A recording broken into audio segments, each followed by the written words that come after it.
Praise the lord. Good morning అండి. ఈరోజు దేవుని పరిశుద్ధ వాక్యము పేతురు రాసిన మొదటి పత్రిక 1వ అధ్యాయం 5-7 వచనాలు చదువుతున్నాను.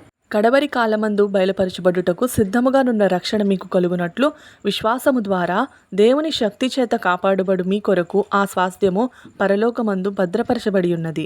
ఇందువలన మీరు మిక్కిలి ఆనందించుచున్నారు గాని అవసరమును బట్టి నానా విధములైన శోధనల చేత ప్రస్తుతమున కొంచెము కాలము మీకు దుఃఖము కలుగుచున్నది. నశించిపోవు సువర్ణము అగ్ని పరీక్ష వలన శుద్ధపరచబడుచున్నది కదా, దానికంటే అమూల్యమైన మీ విశ్వాసము ఈ శోధనల చేత పరీక్షకు నిలిచినదై యేసుక్రీస్తు ప్రత్యక్షమైనప్పుడు మీకు మెప్పును మహిమయు ఘనతయు కలుగుటకు కారణమగును. ఆమేన్. నిజదేవుని ఆరాధిస్తూ విశ్వాసంలో స్థిరపడిన మనకు ఈ లోకంలో ఎన్నో రకాల ఛాలెంజెస్ వస్తూ ఉంటాయి. మన ఉద్యోగంలో గానీ, పనిలో గానీ, చదువులో, వ్యాపారంలో ఎన్నో అవమానాలు కూడా ఎదురవుతుంటాయి. ఈ లోకంలో ఉండే శోధనలు కొంతకాలమే మనల్ని ఇబ్బంది పెడతాయి. విశ్వాసాన్ని కాపాడుకుంటూ జీవిస్తున్నట్టయితే దేవుడు మీకోసం గొప్ప బహుమానాన్ని దాచి ఉంచారని నమ్మండి.